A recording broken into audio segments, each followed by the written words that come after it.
डरते तो वो हैं जो अपनी छवि के लिए मरते हैं। मैं तो हिंदुस्तान की छवि के लिए मरता हूं और इसीलिए किसी से भी नहीं डरता हूं। ऐसा कहना है दुनिया के सबसे शक्तिशाली लोगों में शामिल भारत के सबसे लोकप्रिय प्रधानमंत्री नरेंद्र मोदी का, जिन्हें हमारे देश की राजनीति की वजह से आप प्यार करें या फिर नफरत, लेकिन उनके कार्यों को अनदेखा नहीं कर सकते। दोस्तों, वैसे तो मोदी जी का जीवन बहुत ही साधारण तरीके से शुरू हुआ, मगर अपनी देशभक्ति, अपने जज्बे और अपनी मेहनत के दम पर उन्होंने ऐसी सफलता हासिल की जिसके बारे में कोई सोच भी नहीं सकता था। वे एक बेहद ही गरीब परिवार में पैदा हुए। अपने बचपन के दिनों में जब बच्चे खेलने कूदने में अपना समय व्यतीत करते हैं, तब उन्होंने अपने घर की आर्थिक सहायता के लिए अपने पिता की दुकान में हाथ बटाई और ट्रेन के डिब्बों में जा जाकर चाय बेची। लेकिन दोस्तों, अगर आपके अंदर अपने देश के लिए कुछ कर जाने की इच्छा हो ना, तो कोई भी लक्ष्य कठिन नहीं रह जाता। कौन कहता है कि आसमां में सुराख नहीं हो सकता? एक पत्थर तो तबीयत से उछालो यारो। आइए दोस्तों, हम शुरू से मोदी जी के चाय बेचने से लेकर प्रधानमंत्री बनने तक के अद्भुत सफर को डिटेल में जानते हैं। नरेंद्र मोदी का जन्म 17 सितंबर 1950 को बॉम्बे राज्य के मेहसान जिले में वडनगर नाम के गांव में हुआ था। दोस्तों, बता दूं कि बॉम्बे राज्य पहले भारत का ही एक राज्य था, जिसे 1 मई 1960 में अलग कर गुजरात और महाराष्ट्र बना दिया गया। तो इस तरह अब मोदी जी का जन्म स्थान गुजरात राज्य के अंतर्गत आता है। नरेंद्र मोदी के पिता का नाम दामोदर दास मूलचंद मोदी था और मां का नाम हीराबेन मोदी है। जन्म के समय उनका परिवार बहुत ही गरीब था और वे एक छोटे से कच्चे मकान में रहते थे। नरेंद्र मोदी अपने माता पिता की कुल 6 संतानों में तीसरे पुत्र हैं। मोदी के पिता रेलवे स्टेशन पर चाय की एक छोटी सी दुकान चलाते थे, जिसमें नरेंद्र मोदी भी उनका हाथ बटाते थे और रेल के डिब्बों में जा जाकर चाय बेचते थे। लेकिन हाँ, चाय की दुकान संभालने के साथ साथ मोदी पढ़ाई लिखाई का भी पूरा ध्यान रखते थे। मोदी के टीचर बताते हैं कि नरेंद्र पढ़ाई लिखाई में तो एक ठीक ठाक छात्र थे, लेकिन वे नाटकों और भाषणों में जमकर हिस्सा लेते थे और उन्हें खेल कूद में भी बहुत दिलचस्पी थी। उन्होंने अपनी स्कूल की पढ़ाई वडनगर से पूरी की। सिर्फ 13 साल की उम्र में नरेंद्र मोदी की सगाई यशोदाबेन चमनलाल के साथ कर दी गई और फिर 17 साल की उम्र में उनकी शादी हो गई।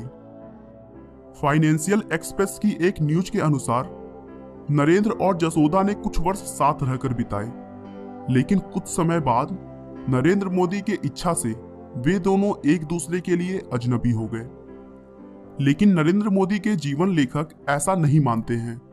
उनका मानना है कि उन दोनों की शादी जरूर हुई, लेकिन वे दोनों एक साथ कभी नहीं रहे। शादी के कुछ वर्षों बाद नरेंद्र मोदी ने घर छोड़ दिया और एक तरह से उनका वैवाहिक जीवन लगभग समाप्त सा हो गया।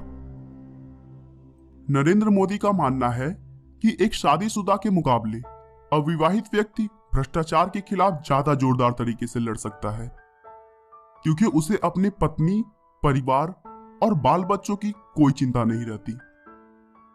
बचपन से ही मोदी में देशभक्ति कूट कूट कर भरी थी।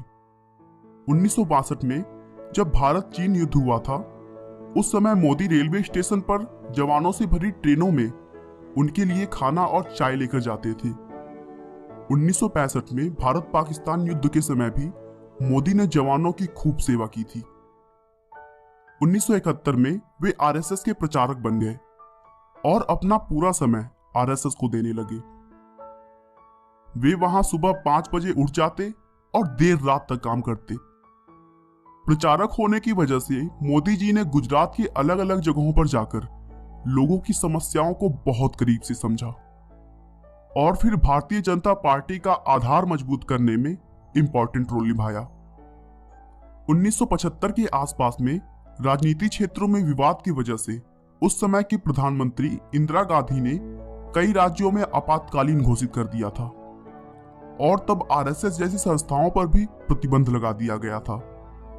फिर भी मोदी चोरी छिपे देश की सेवा करते रहे और सरकार की गलत नीतियों का जमकर विरोध किया। उसी समय मोदी जी ने एक किताब भी लिखी थी जिसका नाम संघर्ष मां गुजरात था।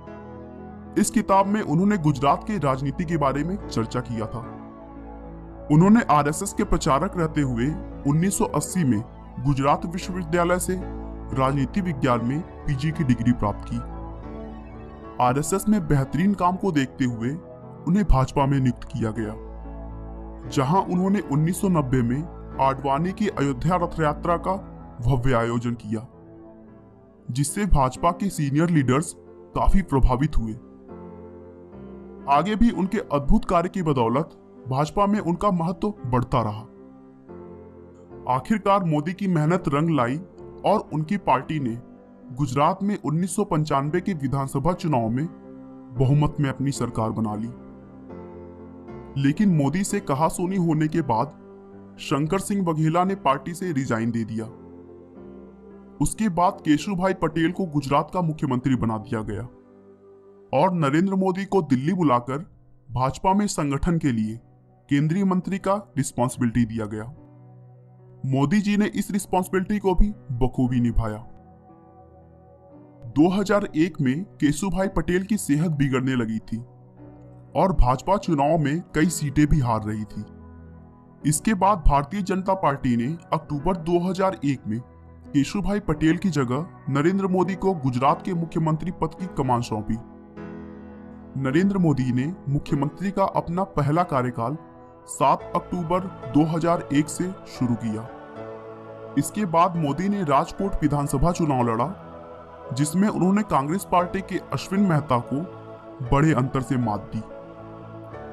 मुख्यमंत्री पद पर रहते हुए मोदी ने बहुत ही अच्छी तरीके से अपने कार्यों को संभाला और गुजरात को फिर से मजबूत कर दिया।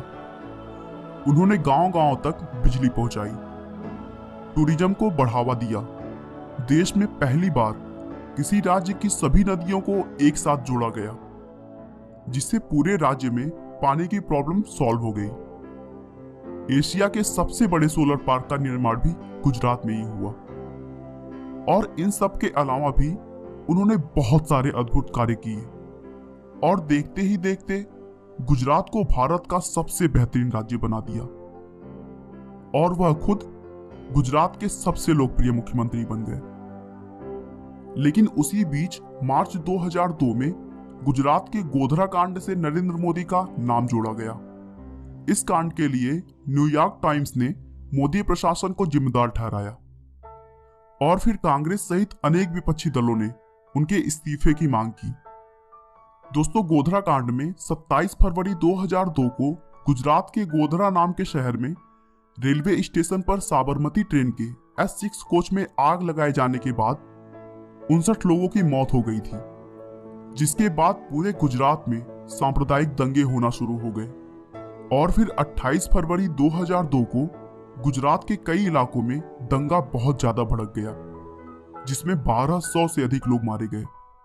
इसके बाद इस घटना की जांच के लिए उच्चतम न्यायालय ने विशेष जांच दल बनाई और फिर दिसंबर 2010 में जांच दल की रिपोर्ट के आधार पर फैसला सुनाया कि इन दंगों में नरेंद्र मोदी के खिलाफ कोई ठोस सबूत नहीं मिला।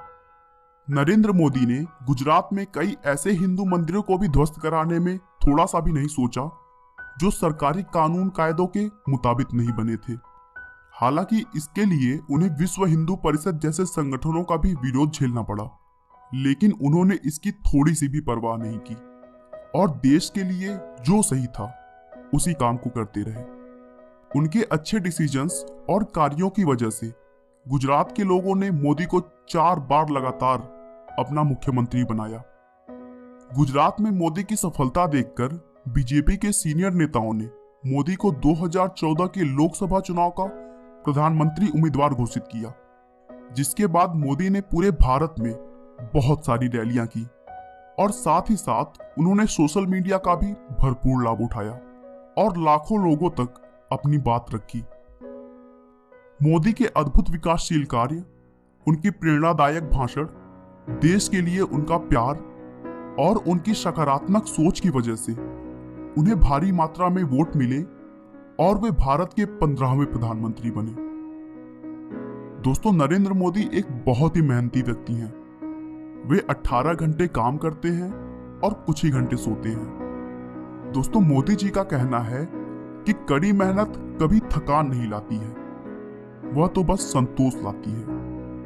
नरेंद्र मोदी शुद्ध शाकाहारी हैं और नवरात्र के 9 दिन उपवास रखते हैं। वे अपनी सेहत का भरपूर ध्यान रखते हैं और प्रतिदिन योग करते हैं, भले ही वे कहीं पर भी हों। मोदी जी अपनी माँ से बहुत प्यार करते हैं। उनका कहना है कि मेरे पास अपने बाबा दादा की ना ही एक पाई है और ना ही मुझे चाहिए। मेरे पास अगर कुछ है तो अपनी माँ का दिया आशीर्वाद। आपका बहुमूल्य समय देने के लिए बहुत बहुत धन्यवाद। इस वीडियो को लाइक करके आप हमारा मनोबल बढ़ा सकते हैं। दोस्तों, अगर आप हमारे वीडियो को मिस नहीं करना चाहते तो कृपया चैनल को सब्सक्राइब कर लें। आपको यह कहानी कैसी लगी हमें कमेंट करके जरूर बताएं। धन्यवाद।